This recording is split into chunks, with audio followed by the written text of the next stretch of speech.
Welcome back to SRC Watch Repair, where every mistake becomes part of the lesson. Today, we're taking a look at the tools that are helping me learn watch repair and a few that are helping me learn some fairly expensive lessons along the way. I'm starting out on a pretty tight budget, so if anyone has suggestions on what tools I should invest in next, I'd love to hear them in the comments. Before we get started, I should probably point out that this isn't a professional watchmaking bench. It's more of a collection of tools, spare parts, and questionable decisions that keeps me learning as I go. With that out of the way, let's take a look at what I've been using so far. The first thing we need to talk about is tweezers. The first pair I have came in the Watchmaker starter pack I purchased. They're Horotec tweezers and they work really well. Although I've lost a few parts here and there, I'd say that's more down to me being clumsy than any fault with the tweezers. That's absolutely operator error on my part. They have a really nice feel and excellent contact at the tips, which makes handling small parts a lot easier. Well, easier until I launch something across the room. The second pair caught my eye because I'd seen other watchmakers using tweezers with a curved end. I've tried using them, but I'm much more comfortable with the straight pair at the moment. I'll keep practicing with them and see if they start to feel more natural over time. Would I recommend the Horotec tweezers? Absolutely. They've been reliable from day one, and any mistakes made with them have been entirely my own. At the start of this journey, I bought one of the most basic watch toolkits I could find online. As expected, it was mostly a waste of money. However, it did come with a case back opener, which I've used countless times for obvious reasons. It included a few different attachments, but since I've spent most of my time working on Seiko movements, I haven't needed to swap them out very often. For a budget tool, it has actually done the job surprisingly well. Sometimes that's all you can ask for. And of course, I have the classic black case back opening ball. If you've never used one of these before, they're brilliant. For quick jobs, it's much faster and easier than setting up a traditional opener. It's one of those tools that looks almost too simple to work, but somehow ends up being one of the most useful things on the bench. Next up are the screwdrivers, which are also from Horotec. These are great. I don't have every size available, but for the work I'm doing, they're more than enough. I've dressed the tips a couple of times, although that was more to learn the process than because they actually needed it. One issue I do keep running into is that the small screw that holds the tip in place has a habit of working itself loose. It's pretty frustrating when you're in the middle of disassembling a watch and the end of your screwdriver suddenly falls off. Nothing quite kills your confidence like spending 5 minutes looking for a screw that was supposed to be holding your screwdriver together. It certainly keeps you humble. Overall, though, they've been excellent, and I can see why so many people recommend them. Magnification is absolutely essential, which didn't take a genius to figure out. The first loop I owned also came in the Horotec starter kit. It's a 2.5 times loop, and it was great for getting up close to the work.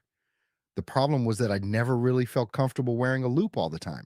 It always felt a bit awkward. I still use it along with a couple of other loops I own whenever I need a closer look. To be fair, at this point, it doesn't really matter.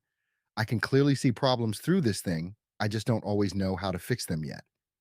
And of course, sometimes I have no idea that I am actually looking at a problem. Looking for something more comfortable, I picked up a pair of reading glasses and attached a clip on loop. This setup helps a lot with the basic disassembly and reassembly of movements. When I need even more magnification, I have a few other loops tucked away in a drawer that I can bring out as needed. It's probably not the most professional setup in the world, but it works for me. And right now, that's what matters. One tool that has become surprisingly important is the movement holder. It doesn't look like much, but when you're trying to work on a movement that's sliding around the bench like it's trying to escape, you quickly learn to appreciate it.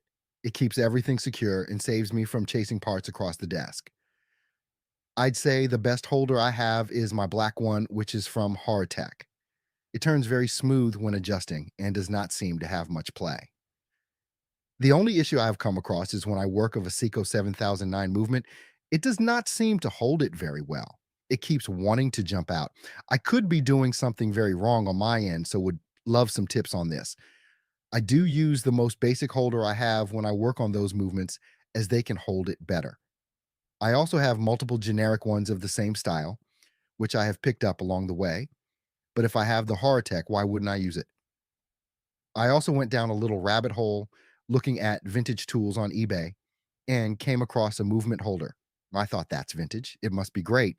But I was, of course, wrong. It has multiple threaded holes to move the posts around depending on the size of the movement you're working on. But there is something a bit off with it.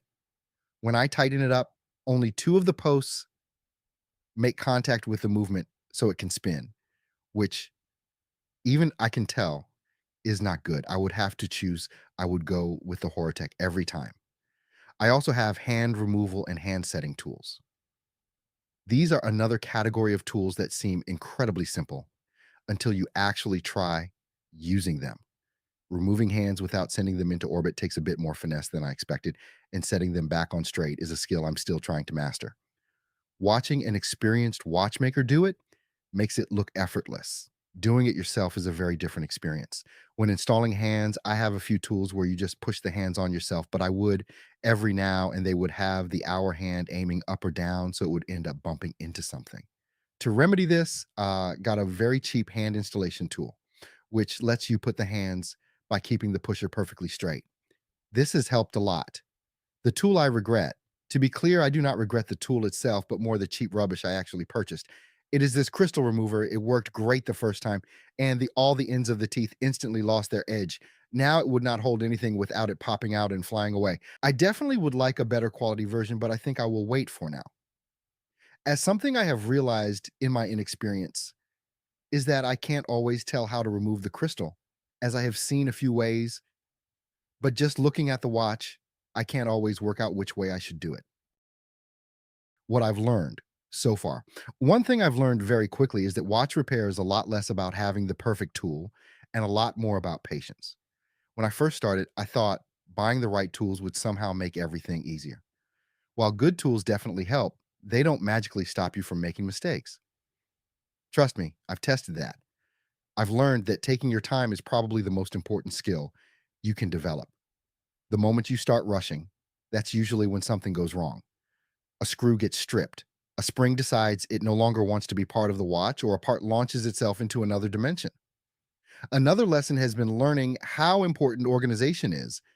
At the beginning, I'd remove parts and convince myself I'd remember where everything went.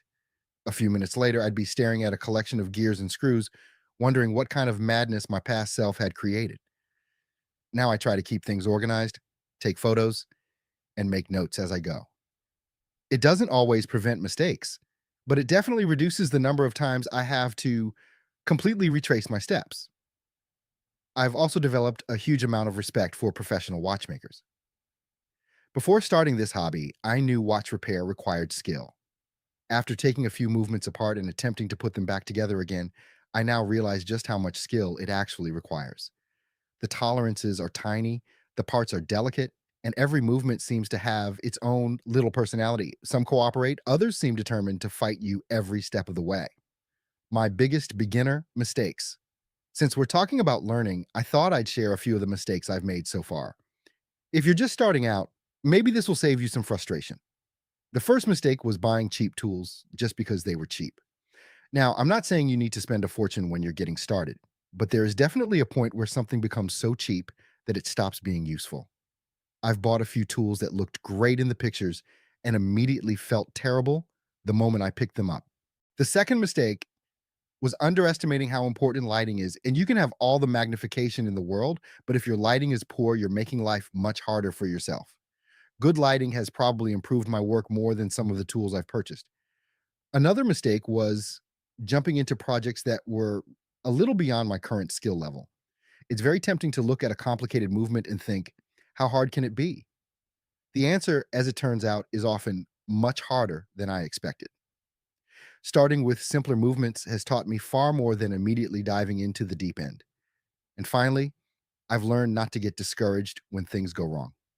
When you're watching experienced watchmakers online, everything looks smooth and effortless. What you don't always see are the years of practice that got them to that point. As a beginner, mistakes aren't just part of the process, they are the process. Looking ahead, there are definitely a few things I'd like to add to the workshop as I continue learning. A time grapher is probably high on the list. At the moment, a lot of my testing involves observation, patience, and occasionally crossing my fingers. Having a proper way to measure performance would be a huge step forward. I currently just use the stopwatch method. I'd also like to improve my lighting setup and possibly invest in better magnification. The older I get, the more I appreciate anything that helps me actually see what I'm working on. A microscope is another tool that interests me, although that's probably something for further down the road once my skills catch up with my ambitions. Long term, I'd love to build a dedicated watchmaking workspace with better organization, better storage, and fewer opportunities for parts to disappear into the void. For now, though, I'm focusing on learning the fundamentals. There's no point buying every tool under the sun if I haven't mastered the ones already sitting on my bench. The workshop will improve over time, just like my skills hopefully will. As for the rest of the tools, they're a mixture of things I've picked up along the way. Some have been genuinely useful, and others have served mainly as a reminder that buying the cheapest option isn't always the smartest move. Every tool seems to teach you something, even if the lesson is simply don't buy that again. At this stage, I'm trying not to fall into the trap of buying expensive equipment before I've developed the skills to justify it. There's no point owning professional grade tools if I still spend half my time wondering where the screw I just removed has disappeared to. For now, these tools are helping me learn the basics. As I continue working on more movements and hopefully make fewer mistakes, I'll gradually upgrade the things I use most often. The goal isn't to build the perfect workshop overnight, it's to keep learning, improving, and hopefully putting more watches back together than I take apart. If you're an experienced watchmaker and you've spotted something I'm missing, or there's a tool you think every beginner should have, leave a comment and let me know. I'm always looking for advice, and it might save me from learning another lesson the hard way. Thanks for watching, and I'll see you in the next one. In that video, we'll find out whether these tools help me successfully service a movement or simply create a new collection of spare parts.